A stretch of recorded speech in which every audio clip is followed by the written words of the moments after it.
Lori Eisenberg's husband Larry disappeared into the freezing water. However, as investigators searched tirelessly for the missing man, they were shocked by a dark secret that came bubbling up to the surface. Prior to this horrific ordeal, 68-year-old Larry and 66-year-old Lori lived their lives together as prominent members of the Cougar Gulch community of Coeur d'Alene, Idaho. Larry and Lori each had several children from previous relationships, and those close to the couple reported that they never argued and were always complimenting each other.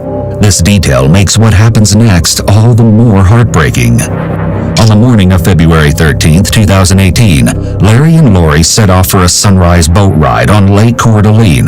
But before departing, Larry sent his daughter a photo of the sunrise. Larry also messaged one of his good friends that morning and mentioned not feeling well enough to fish. However, the couple still went ahead with their plans. Then, just a few hours later, the Kootenai County Sheriff's Office received that frantic 911 call at 10:25 a.m. Lori's voice sounds panicked. When someone is in fight or flight mode, respiration increases and mucous membranes dry up. This dryness includes the vocal cords, which can affect the sound of someone's voice. Then, Lori gave the operator more information about what had happened to her husband. The majority of the chilling body cam footage in this case has never been seen before. The footage has been analyzed by a qualified team, including a licensed attorney and former criminal prosecutor, and a former licensed professional counselor. Officers arrived at the closest shoreline just after 11 a.m. and sent a rescue fireboat to retrieve Lori and bring her back to shore for medical attention. Deputies pressed Lori for any information she held regarding Larry's last known location. Lori stated that she didn't call 911 until 1.5 to 2 hours after Larry fell overboard, because she said she couldn't find a phone during that time. The distraught wife also claimed that Larry broke the ignition switch just before the incident, which meant that she had to manually get the motor running again. Then Lori said she zoomed around the area looking for Larry, but chose not to drive the boat back to shore out of fear that she'd lose track of the location. So instead, she repeatedly honked the boat's horn in hopes of finding help. It wasn't until she retrieved a blanket to stay warm that she finally found Larry's cell phone and called 911. However, she said the phone fell into the lake after making that call. During this interaction, the officer noted that Lori's emotions regarding the help of law enforcement appeared to be genuine, desperate, and appreciative. After leaving Lori with the medics again, the officer pulled aside another deputy and informed him that although this appeared to be a tragic accident, they still needed to investigate any possible foul play. The officer understands the importance of building rapport, as he would be more likely to get information from someone if they feel they can trust him. Officers also discussed the difficulty of finding Larry in the water based on the clothes he'd been wearing and their belief that he was likely already dead. Finally, medical personnel assisted Lori to an awaiting ambulance for further observation. Next, officers had the Eisenbergs' boat towed to a nearby boat launch for evaluation. Upon boarding the vessel, detectives immediately noticed blood spatter in several areas, presumably from Lori's nosebleed. Despite Lori's claims about the ignition switch breaking just before Larry fell into the water, officers located the kill switch and lanyard on the floor. Investigators found this odd because the kill switch and lanyard must be attached to the ignition in order for the motor to run. Furthermore, the ignition key had clearly been bent, suggesting that there may have been some kind of struggle. Deputies also found various other keys and Lori's purse, which contained a near-empty naked juice bottle. The items were all seized as evidence, and the boat was then transported to a nearby parking bay for storage. The truck that Larry and Lori had used to tow the boat was also examined. While they didn't find anything particularly out of the ordinary, one officer noted Lori's misplaced cell phone in addition to an unknown spilled liquid in the cup holder and a bottle of allergy medication with the active ingredient diphenhydramine in the center console. While this type of over-the-counter antihistamine is commonly used to treat allergies, fevers, and cold, it's also known to cause drowsiness. Now, stick a pin in that little detail because it will be very important later. Unfortunately, Lori's lack of accurate knowledge regarding Larry's last known location resulted in a vast search area. Therefore, it was decided that the rescue diver should be dismissed from the scene and a sonar team should be utilized instead. Search and rescue helicopters also flew back and forth over the expansive lake in hopes of spotting Larry, but to no avail. Later that same day, sonar rescue teams spent 3.5 hours on the frigid lake searching for Larry until it was too dark to see. However, at this point, the effort was being treated as a recovery mission rather than rescue, as surviving in such harsh conditions would have been nearly impossible. Meanwhile, an officer met with Lori at the hospital where she'd been treated for the nosebleed in an effort to establish a more defined search area by showing her a map of the lake. Initially, Lori's left hand is relaxed and open on her leg. As the detective mentions her husband's name, she clasps her hands, which could be an adapter behavior to help herself feel better. However, it wouldn't be abnormal for someone in a situation like this to feel stress, especially if they genuinely couldn't remember the exact location that their spouse fell into the water. The deputy also asked Lori for more information regarding how Larry fell into the water and what exactly had happened with the boat's motor. When asked about the bent ignition key, Lori appeared confused, as though she was trying to come up with an explanation. Next, Lori explained how she initially attempted to search for her husband in the water, but she still didn't seem to have her story straight. When the detective asks how long it felt like, Lori rubs her hands on her legs and then clasps her hands. These are both adapter signs that indicate she's likely feeling stressed by this question. Lori is rubbing her hands together as she asked if they found anything, another sign of stress. 5 days later, on February 18th, detectives called Lori and asked her to accompany the sonar team on the lake, as their efforts to locate Larry had still been unsuccessful. While she agreed, Lori couldn't recall any specific landmarks and seemed to offer minimal help to the searchers. This lack of information struck investigators as odd, but even more strange was her behavior. Throughout the search, Lori would joke around and laugh before suddenly breaking down into tears for no reason. The officer also noticed that she would abruptly stop crying to continue conversations. But of course, everyone grieves differently, so Lori wasn't considered a suspect in Larry's disappearance. Emotions are very complex. After someone loses a loved one, they may feel guilty for smiling or laughing because they believe that because of their loss, they shouldn't be happy. Grief often ebbs and flows, and there may be happy moments followed by very sad ones. However, later that day, the Kootenai County Sheriff's Office received 2 separate calls concerning suspicious activity at Larry and Lori's residence, a remote cabin 20 minutes southwest of town, which they had once called Our Paradise. The callers, both neighbors of the Eisenbergs, said that Lori was acting out of character and appeared to have family members helping move all their belongings out of the house, which Lori told them she planned to sell immediately. Furthermore, the neighbors reported unusual sounds coming from the home at night that they had never heard before Larry's disappearance. While nothing ever came of these supposed strange noises, the reports certainly piqued the interest of investigators. Then, on February 21st, a shocking revelation was made that sent the case in a whole new direction. The North Idaho Housing Coalition, where Lori had proudly worked for years, announced that she would no longer be employed due to possible fraudulent activity. As it turns out, the coalition accountant noticed some irregularities and ordered an internal audit, citing the initial theft value to be around $500,000. This news came as a major shock to those who knew Lori because she had no prior criminal record, and according to law enforcement, seemed like the most normal person you could encounter. Sensing that something wasn't quite right, Larry's children requested to speak with investigators about their concerns. Then, Larry's son described Lori's strange behavior in the past few days since his father's disappearance. It's important to trust your intuition and gut feelings. It's possible that Larry's son has picked up on some subtle body language cues from Lori that are sending alarm bells ringing in his own head. He's likely spent a decent amount of time with Lori prior to this incident, so he has a good idea of what her typical or baseline behavior is. He may recognize that she's acting different from her baseline, and he may suspect that her altered behavior isn't just a result of grief. The officer tried to explain Lori's side of the story, but Larry's children still weren't buying it. Next, the detective explained how the sonar teams were working to find Larry. At the end of their conversation, the detective reaffirmed his theory that Lori had nothing to do with Larry's disappearance. After Larry's family had left, the detective summarized their conversation with another officer. Still, the next day, a search warrant was issued for the Eisenberg home relating to Lori's fraud accusations. The search of Larry and Lori's home revealed several disturbing pieces of evidence, including black latex gloves and paper towels with what appeared to be dried blood on them, a Ziploc bag containing an unknown white powder, and more suspected dried blood on a concrete floor outside the residence. The lead detective working the case interviewed Lori right away at her home and confronted her with their findings. She claimed the blood they found on the gloves and paper towels was her own, but insisted that she had no knowledge of the other presumed bloodstains.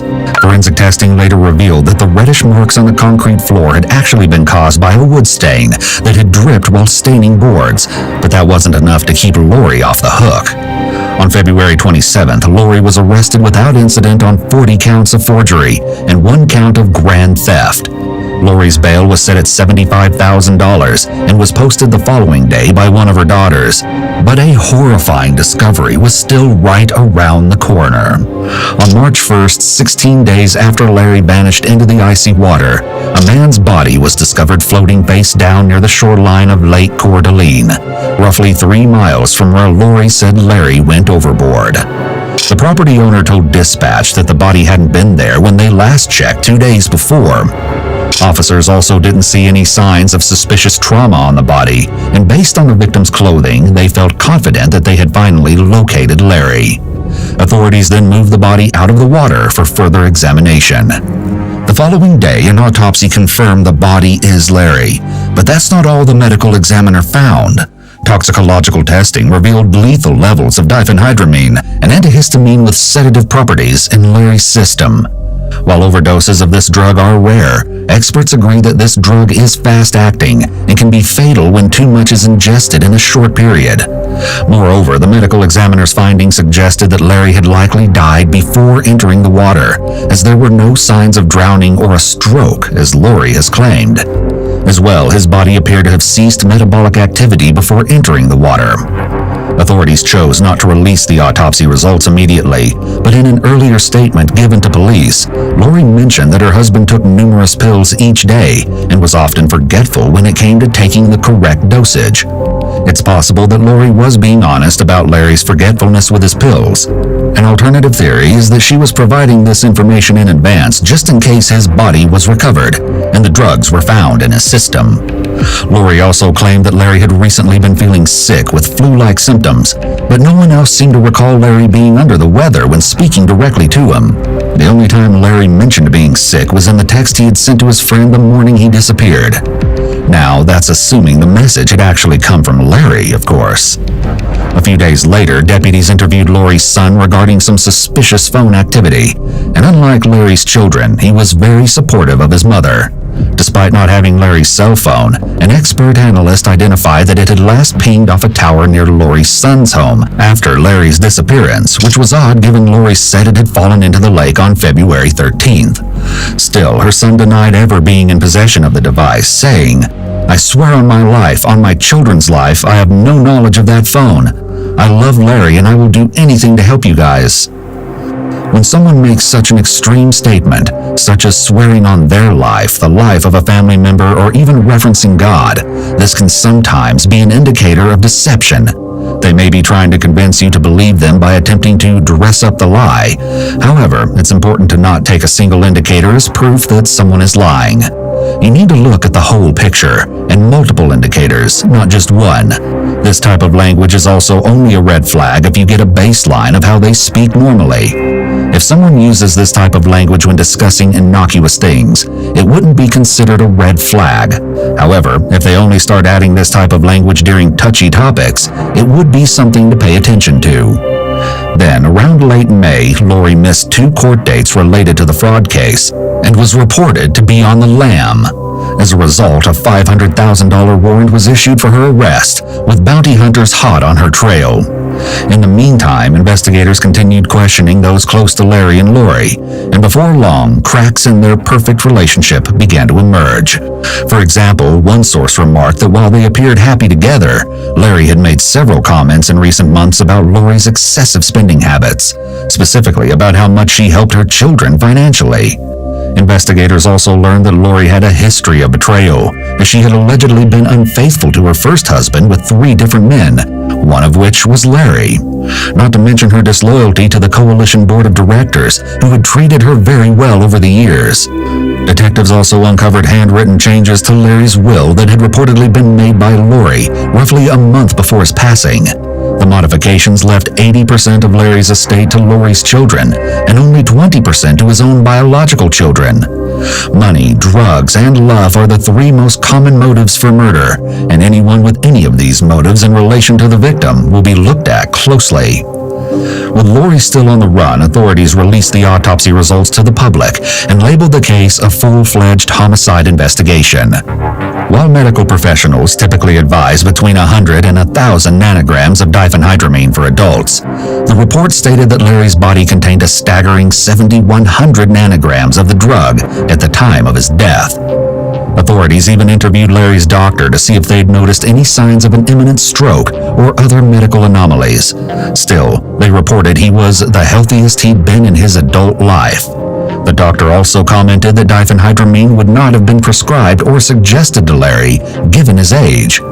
Based on all the evidence gathered, investigators theorized that Lori had sent Larry's daughter the text message that morning before poisoning Larry by mixing the drug in the bottle of naked juice found aboard the boat, although that assumption has not been publicly verified.